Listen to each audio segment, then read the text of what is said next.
Okay, so you think Amazon is a retail company, you open the app, you buy something, it shows up in 2 days. Simple. A store that got very big, very fast. That's the story, right? Wrong. Here are some numbers that don't add up if you believe that story. In 2025, Amazon's retail division, the part where you actually buy things, generated $269 billion in direct product sales. And yet, the margins on that division are razor thin, negligible, sometimes barely positive. Meanwhile, a division most Amazon customers have never thought about once in their lives generated $45.6 billion in operating income on its own. In a single year, that is more operating profit than the entire consolidated enterprise made just a few years ago. The product that made Jeff Bezos one of the wealthiest individuals in recorded economic history is not a book, not an Echo device, and not a 2-day delivery.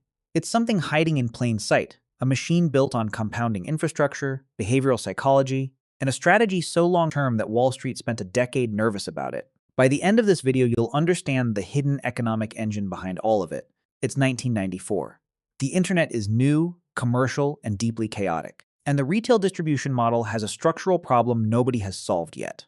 Physical scarcity, a traditional bookstore, even the biggest chains, even the industry-leading superstores run by Barnes & Noble, was constrained by shelf space. A flagship location might stock 175,000 unique titles. Maybe. That sounds like a lot until you realize there were over 3 million books in print globally. The overwhelming majority of what had been published simply did not exist as far as the average consumer was concerned, because no physical shelf anywhere near them chose to carry it. Real estate overhead, inventory carrying costs, localized demand forecasting. The economics of physical retail meant that if you lived outside a major city, if you wanted something niche, something foreign, something published 3 years ago and quietly still in print, you were mostly out of luck. The insight that launched everything was simple. An online storefront could theoretically display an infinite inventory without needing to maintain it on shelves in every city.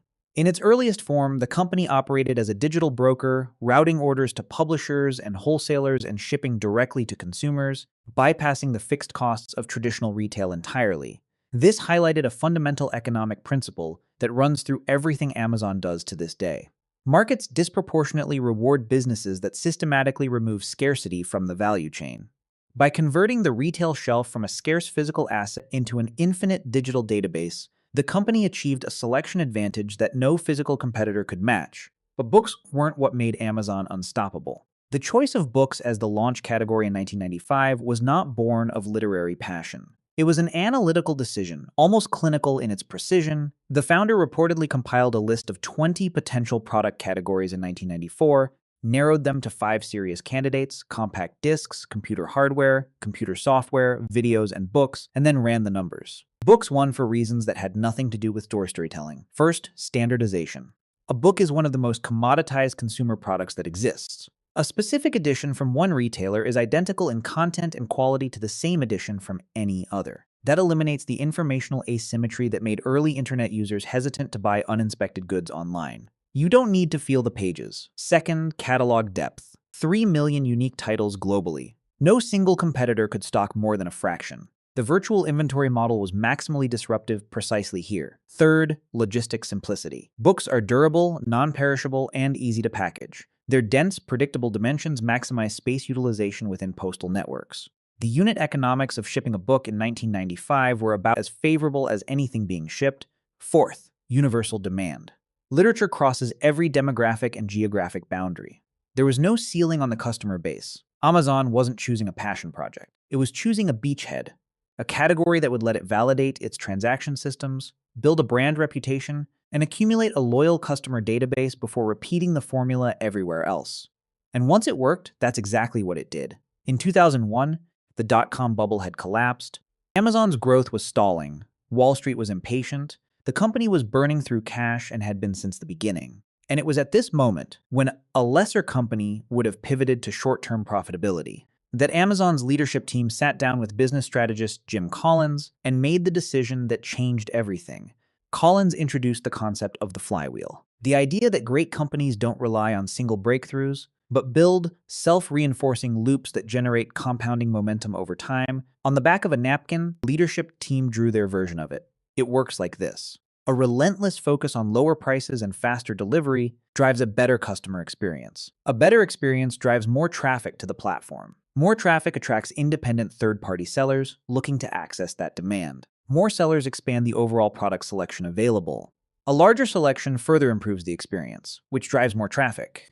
And as the whole system scales, it dilutes fixed costs, the fulfillment centers, the server farms, the logistics network, across a vastly larger volume. That cost reduction allows prices to fall further, injecting fresh energy back into the beginning of the cycle. Every rotation makes the next rotation faster. This is not a metaphor. It was the actual capital allocation framework behind every major decision the company made for the next 25 years. Every robotics initiative, every logistics expansion, every cloud service launch was evaluated on a single question. Does this accelerate the flywheel or impede it? What made this strategy so difficult for competitors to respond to was its self-concealing nature. From the outside, Amazon looked like a company perpetually on the edge of profitability, one bad quarter away from admitting the model didn't work. From the inside, every reinvested dollar was methodically compressing a future cost curve that rivals had no visibility into. By the time the damage became apparent to the industry, the gap was already irreversible. The answer to that question was worth trillions of dollars. For nearly 2 decades, Amazon reported negligible or negative net income. The company's financial statements looked alarming to anyone trained in traditional corporate accounting. Where were the profits? Where was the return? The answer was in a foundational shareholder letter from 1997 that laid out the philosophy with complete clarity. The executive team rejected Wall Street's obsession with quarterly earnings per share and declared instead that the ultimate financial measure of value creation is the maximization of free cash flow per share, not earnings. Cash flow, the distinction matters, and here's why. GAAP earnings, the profits reported under standard accounting rules, do not directly translate into spendable cash. A firm's long-term valuation is mathematically determined by the present value of its future cash flows. Under certain conditions, growing reported earnings can actually impair shareholder value if that growth requires disproportionate capital expenditure or locks working capital in inventory. The strategy Amazon used to execute this was called the negative cash conversion cycle. And understanding it is like looking behind the curtain. The cash conversion cycle measures how long it takes a company to convert cash spent on inventory into cash collected from customers. A typical retailer operates with a positive cycle of 15 to 60 days, meaning they have to spend money before they make it back. They need constant working capital to fund the gap. Amazon engineered the opposite. In fiscal 2025, it reported a cash conversion cycle of negative 48 days. When a customer clicks Buy Now, Amazon collects the cash immediately. But because of its immense market leverage, it doesn't pay its suppliers for an average of 111 days. In between, that float, billions of dollars of other people's money, sits on Amazon's balance sheet as interest-free working capital, and it gets reinvested immediately. New warehouses, automation, AWS research and development. The company was not avoiding profit. It was converting profit into scale before the competition could catch up. Wall Street ultimately accepted this because the company consistently demonstrated that every dollar of reinvested cash flow yielded compounding market leadership. This decision scared competitors for good reason. The core barrier to entry in physical retail is the high marginal cost of logistics. For a traditional retailer, scaling up introduces diminishing returns. More complexity, more administrative overhead, more spatial inefficiency. Amazon engineered the opposite dynamic. The larger the volume of packages it processes, the cheaper every individual package becomes. This is economies of scale operating at an infrastructural level, and it happens through 3 integrated channels. First, freight leverage. By routing billions of packages through national transport networks, Amazon commands volume discounts from carriers and packaging suppliers that no competitor can access. Its average package weight of 1.8 pounds maximizes residential delivery density. The per-unit shipping rates it negotiates are structurally unavailable to any smaller player. Second, fixed cost dilution. Building a state-of-the-art fulfillment center is enormously expensive up front. But once built, running 100,000 items per day through it versus 10,000 items per day drops the amortized cost per item dramatically. The fixed cost doesn't scale, the revenue does. Third, automation. In 2025, the company reached the milestone of deploying over 1 million proprietary robots across its global fulfillment network. Systems like Sequoia, which containerizes inventory up to 75% faster than manual operations. Hercules and Titan drive units that eliminate miles of daily walking by workers. Sparrow and Vulcan robotic arms that pick and sort individual items with speed and accuracy comparable to human hands. Next-generation facilities built around these systems target a 25% improvement in overall cost to serve, No traditional competitor can replicate this. Not because the technology is secret, but because the capital required to deploy it at this scale is the product of decades of compounding reinvestment. Small competitors simply cannot get there from here, and the gap keeps widening. Every year Amazon processes more packages, the per unit cost drops further. Every year it deploys more robots, the labor cost component shrinks further. The distance between Amazon's cost structure and everyone else's is not closing. It is accelerating. For its first decade, Amazon operated primarily as a retailer. It bought goods wholesale, held inventory, and sold to consumers. That model worked, but it had a fundamental ceiling: inventory carrying costs, working capital requirements, and the staggering complexity of managing millions of distinct product types. The turning point was the systematic expansion of the third-party marketplace. By inviting independent merchants to list their products directly on the platform alongside its own inventory, Amazon transformed its identity from merchant to platform operator. Instead of taking inventory risk on every product, it offloaded sourcing, storage, and demand risk to independent sellers entirely. If a third-party seller's product fails to move, the seller bears the loss. Amazon continues collecting fees. The economic results of this pivot were extraordinary. By the fourth quarter of 2025, third-party sellers account for 61% of all physical units sold on the platform, generating approximately $575 billion in gross merchandise value, 69% of total platform GMV. But it's how Amazon monetizes these sellers that reveals the real genius. It isn't a simple transaction commission. It's a multi-layered fee stack that compounds at every point of contact. There's the baseline referral fee, 8% to 15% of each sale, up to 45% on certain accessories. On top of that, fulfillment by Amazon fees, 20% to 35%, covering pick, pack, and ship, monthly storage surcharges, and then the one that quietly changed everything: pay-per-click advertising. If a seller wants their product visible on Amazon's search pages, where organic placement has been systematically suppressed in favor of paid results, they spend up to another 15%. Added up, the total effective take rate from an FBA merchant reached over 50% of gross revenue by 2025. That figure has climbed steadily from 40% over the preceding 5 years. Amazon didn't just become the platform. It became the toll road, the warehouse, the advertising network, and the search engine all at once.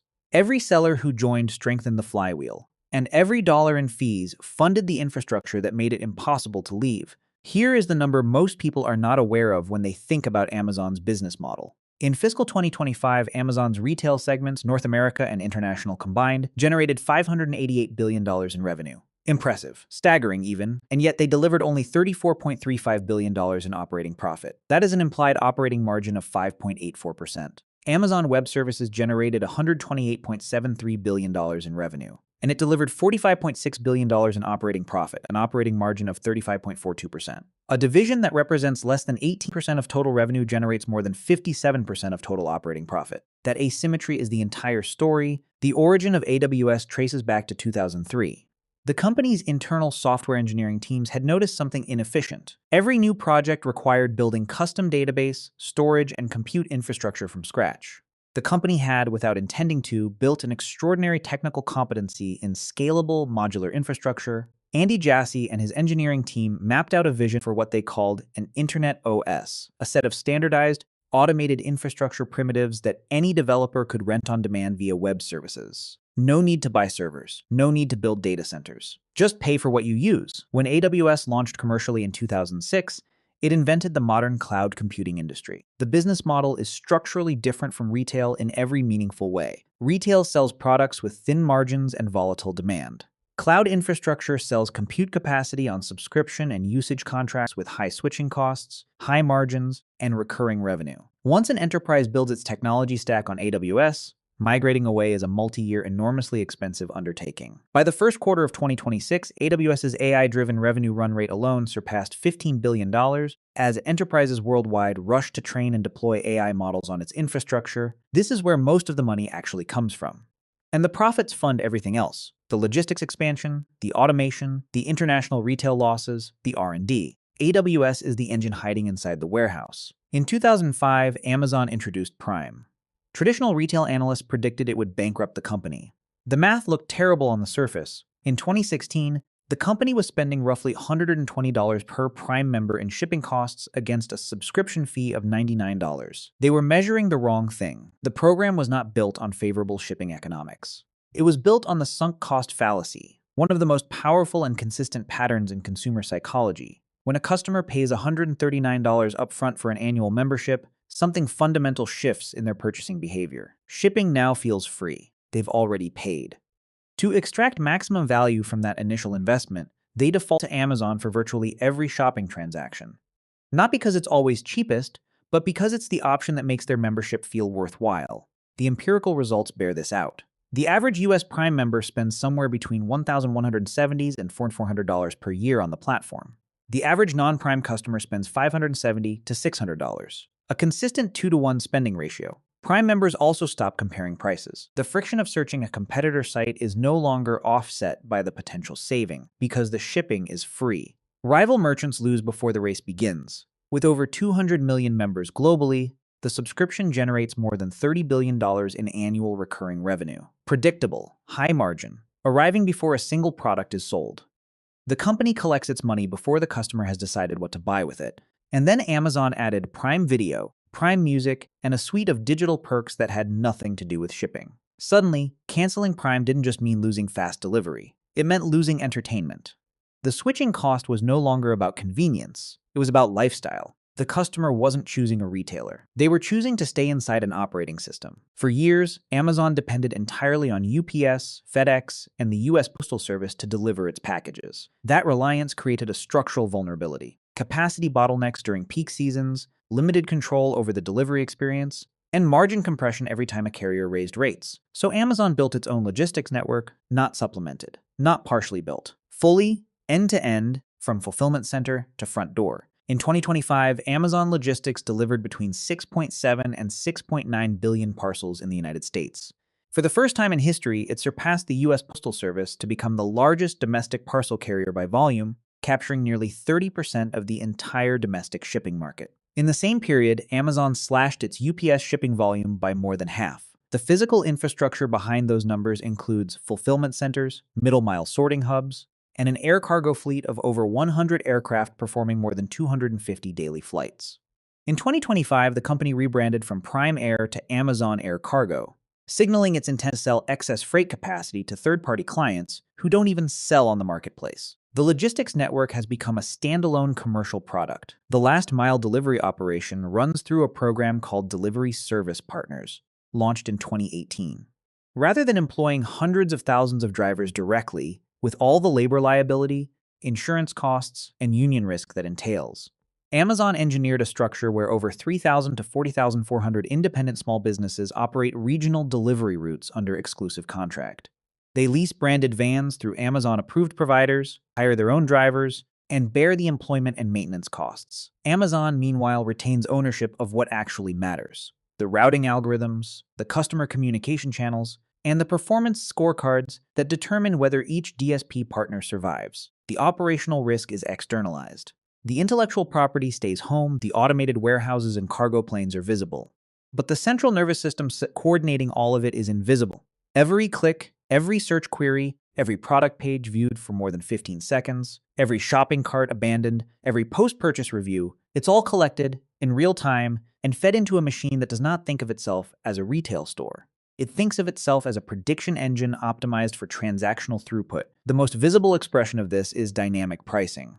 Amazon's algorithms adjust prices across millions of listings, somewhere between 2.5 million and 250 million times daily. Prices are recalculated every few minutes based on competitor prices, inventory levels, sales velocity, individual shopper behavioral signals, and historical demand elasticity. The strategy underneath this is called high runner pricing. Aggressively undercut competitors on high-volume, price-sensitive products. The things consumers actually comparison shop to project a market-wide image of price leadership, then quietly inflate margins on the slow-moving accessories and bundled items that consumers buy without checking, but pricing is just the beginning.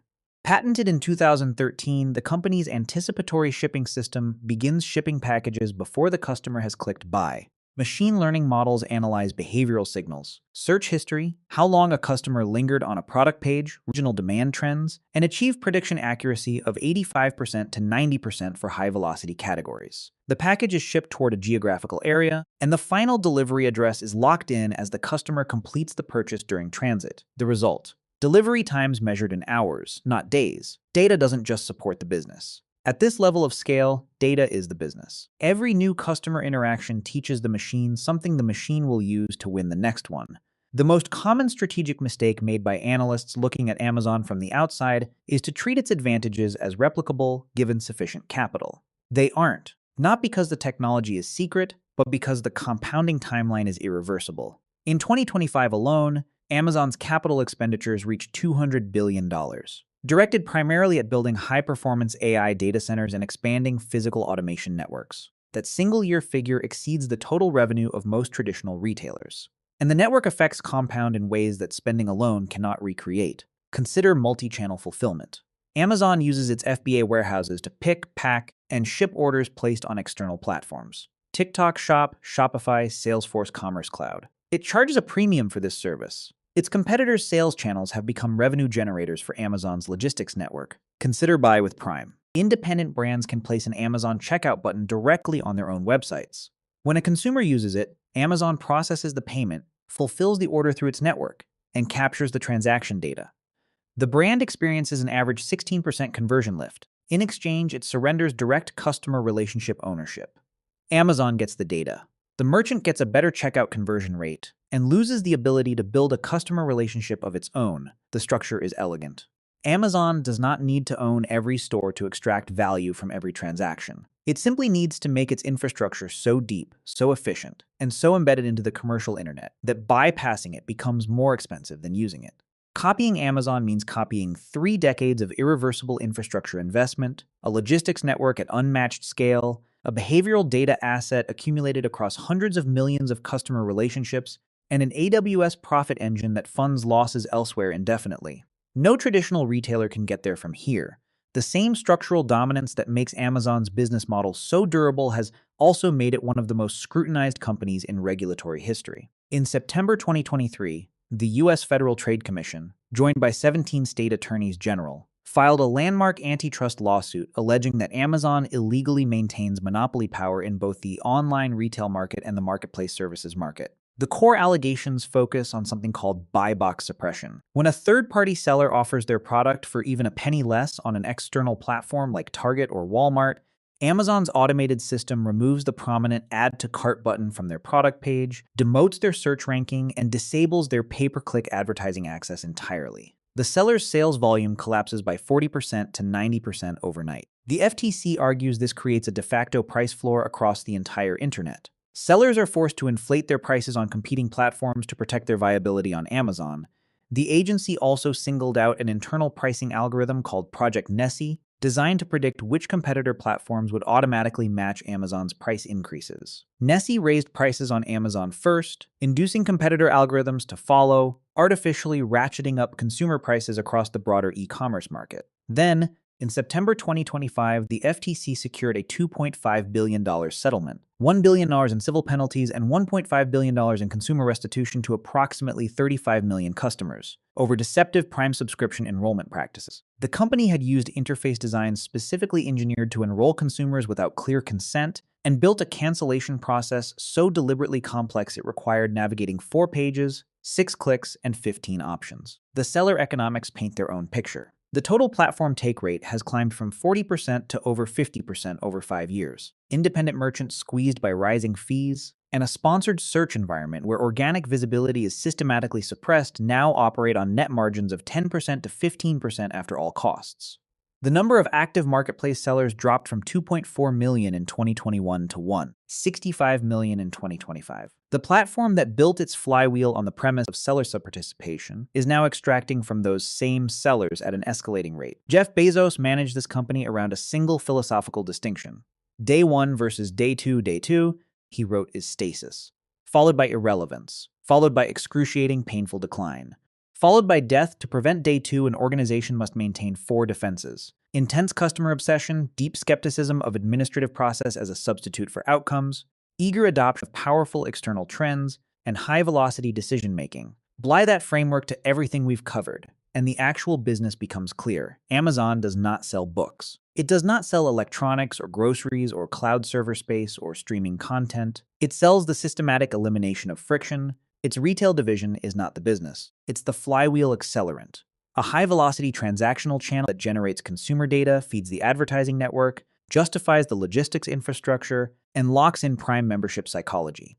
The margins are thin by design. The real yield is in the ecosystem it builds. Generating $45.6 billion in operating profit at a 35% margin is the financial engine that subsidizes every other bet.